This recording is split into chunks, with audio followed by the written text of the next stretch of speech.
Hi everyone. Our subject today is a family kind of social matter. We all know what inheritance is. When parents die, the sons or the fortune of those parents uh, goes to the children, the new generation. And testament is uh, when parents decide to assign, written or verbal, assign uh, some of their fortune or part of their fortune or all of their fortune to one or more or all their uh, children or their inheritance. So, in in the old times, and always the land is the family's most important economic asset.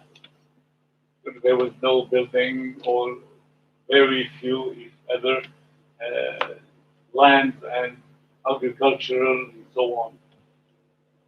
And it could be bought and sold. The land was always, transactional to be either bought or sold. But inherited land was special. Okay, family in economic distress would put a lien on their assets, conditional to be redeemed or liberated after paying the loan or after paying the mortgage or after paying the dues because of the right of inheritance related to it. Now, schemes of malice and tricks in transactions and fraud practiced all along ancient times, their laws meant to regulate this issue. In ancient Israel, the Hebrew Bible presents several texts suggesting a man's principal heir, which means direct son in their term, were the sons born to him by his wife or his wife, because they were practicing polygamy. Sons by other women like concubines, slaves, and prostitutes, etc. It could happen that the Jewish guy frequented one of these, and then she can claim she's pregnant from him and so on. He might concede and accept that, yes, this is his son, but listen to this. These sons, coming from those contacts, were not included in the inheritance. Daughters were provided a dowry, so the sons were inheritance, but daughters, it's a custom, were known all over the world. The daughters were provided a dowry instead, unless in the absence of sons, and to keep all property within the clan, daughters were not allowed to marry outside the family or the tribe. It's a known practice, familiar practice. Practically speaking, were the laws of inheritance or bequest and will, this is the testament, other synonyms, were so complicated in Judaism that created some conflicts of interest and chaos in tribunal and judgment interactions, especially in the absence of bequest or will, or of sons, daughters, and family members, or next of kin, to end up in the absence of sons or daughters or whatever, okay, the inheritance can go finally to probably the maid that's living with the couple, or probably the slave, etc. As in Christianity, at first, Christianity did not have its own inheritance tradition distinct from Judaism, which means it was the same, more or less. But with the Emperor Constantine, Christians began to distance themselves from Judaism and to have influence on the law and practices of secular institutions. This included inheritance, of course, our subject. The Roman practice of adoption was a specific target because it was perceived to be in conflict with the Judeo-Christian doctrine or primogeniture. Primo, the first, geniture, the first, child-like. That is the right by law or custom of the firstborn, that is, legitimate child to inherit all. I don't know how. And thus, inheritance changed in Western Europe, was essentially completed in the Middle Ages. Even to after Christianity faded, the legal foundation Christendom had laid remained. Only with modern jurisprudence have there been significant changes. It passes through changes, it's normal, until what we know today. That's for Christianity. They adopted some kind of a system for that. In Islam now, the Quran introduced a number of different rights and restrictions on matters of the inheritance. As we saw in Judaism and Christianity, only the first child, or only the sons, or only the direct sons and daughters, that is, in different situations. As of to Islam, certain number of different rights and restrictions on matters of inheritance were introduced, including general improvement to the treatment of women and family life compared to the pre-Islamic societies that existed in the Arabian Peninsula at that time. Of course, it's like one package. Life, social life, family life was something, and Islam introduced a new way, more fair, more just, in equality and treatment, and etc. We will see.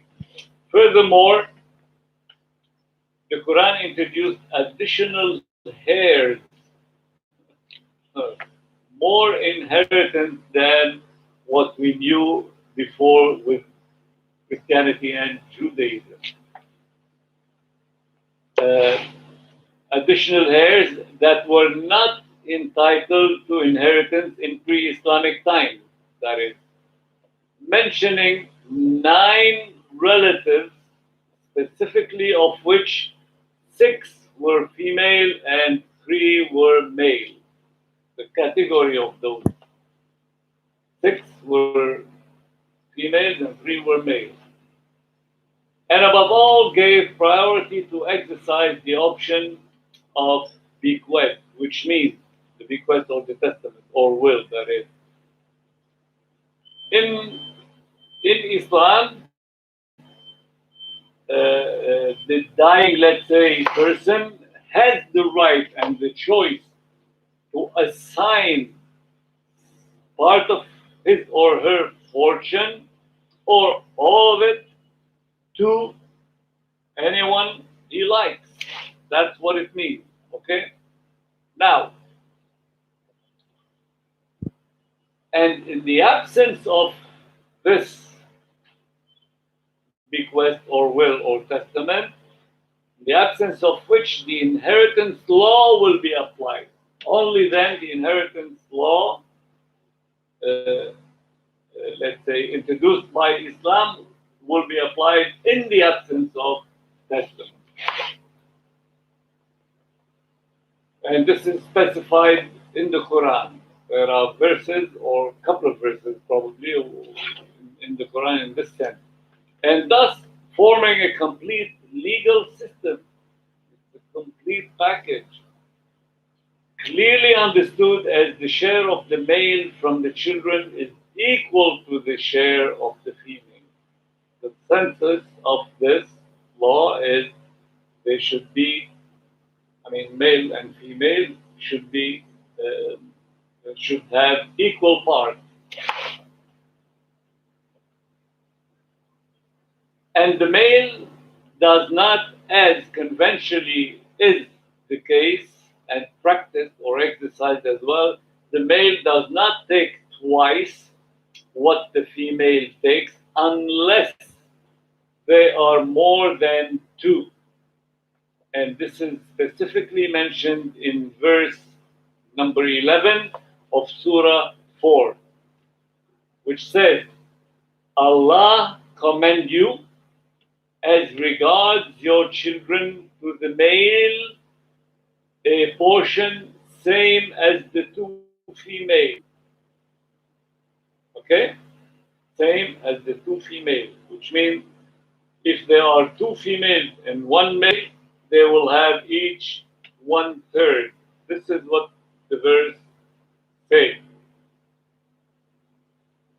If only daughters, in the case of no male, only daughters more than two, their share is 2/3 of the inheritance.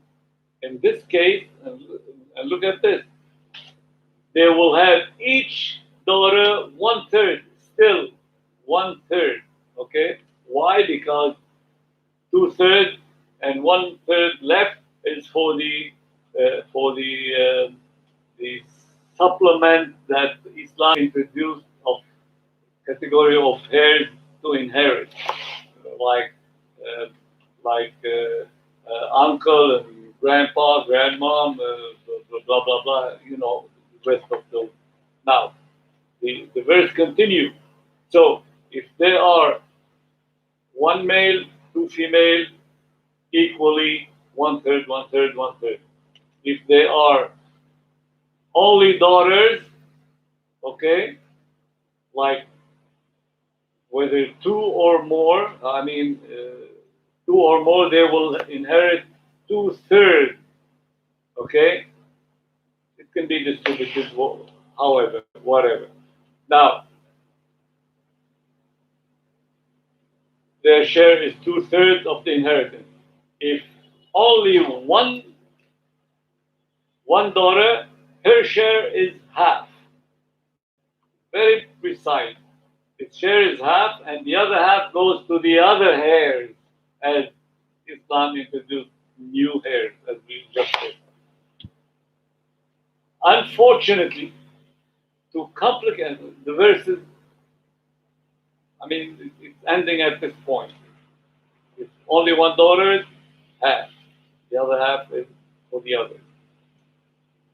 Now, unfortunately, to complicate the issue, scholars ignored God's fairness of equality, as in the beginning of the verse, if there are two and one, equal, equal, and in general, the equality in many verses, and this is another subject that can be discussed.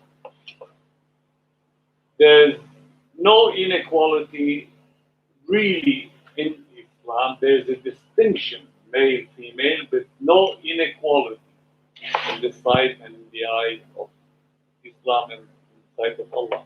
Anyway, so scholars ignored this kind of fairness and equality between men and women to propagate the understanding of the portion of male to be equal to twice the portion of female as basic rule. Okay?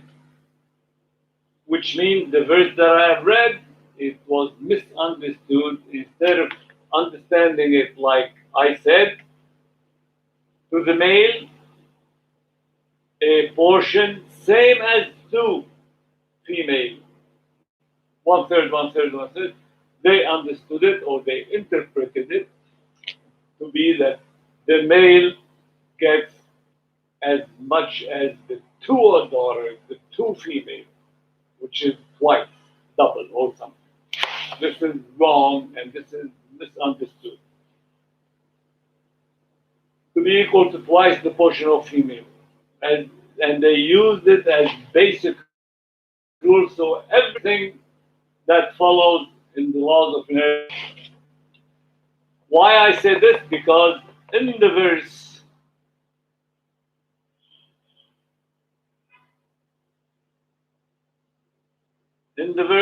said same portion